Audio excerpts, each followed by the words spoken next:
Bachelor ছেলেগুলো এক সময় বদলে যাবে। রাত জেগে সিনেমা দেখার সময় তাদের হবে না। সারা রাত কাঠ খেলার নেশা হারিয়ে যাবে। নোংরা বালিশে তাদের ঘুমানো হবে না। সারা ঘরে সিগারেটের ধোঁয়া ছড়ানোর সাহস তারা পাবে না। ঘুম থেকে দুপুর 2টা বাজে ওঠার সুযোগ তাদের হবে না। হঠাৎ করে সব পাল্টে যাবে। লাইফটা অন্যরকম হয়ে যাবে। একবেলা খাওয়ার অভ্যেসটা বদলে যাবে। টঙে চা খাওয়া হবে না। 8 টাকা দামের সিগারেটে ভাগাভাগি করে খাওয়ার দিন শেষ হয়ে আসবে। এক টুকরা বিস্কিট নিয়ে কাড়াকাড়ি করা হবে না। আড্ডার সময় একদিন কমে আসবে।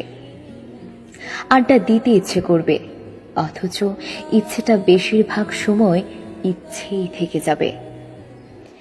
একসাথে 10-12 জন মিলে হাসাহাসির তুফান সৃষ্টি করা হবে না। রাত জাগলে কেউ একজন হাত ধরে বসে থাকবে, চাইলেও রাত জাগা যাবে না। সিগারেট খেলে কেউ একজন রাগ করবে, তীব্র অভিমান নিয়ে চোখ দুটো ছলছল করবে। ভোর সকালে ঘুম থেকে ওঠানোর জন্য মিষ্টি করে বকাবকি করবে, কোমল হাত দিয়ে মাথায় হাত বুলিয়ে দিবে, আলতো করে কপালে চুমু দিয়ে চা বানাতে চলে যাবে।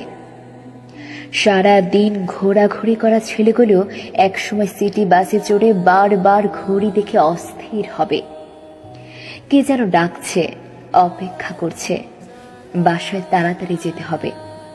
তাড়াহুড়ো করতে গিয়ে কেউ একজনের সকালের আবদারটুকু ভুলে যাবে। মন কষাকষি হবে। সুখের কিছু মুহূর্ত কেটে যাবে।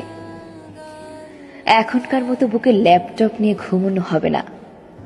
কেউ একজনের মাথা বুকে নিয়ে ঘুমাতে হবে। ল্যাপটপের ভারে তখন বুকে ব্যথা হবে না। চুলগুলো বারবার মুখে এসে পড়বে।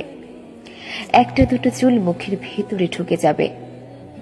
চুলগুলো সরিয়ে দিলে বুকের মধ্যে কেউ একজন আরো জোরে মাথা গুজবে।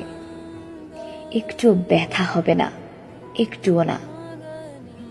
সময়ের সাথে এভাবেই হারিয়ে যাবে আমাদের প্রিয় সময়গুলো, হারিয়ে যাবে আনন্দের দিনগুলো।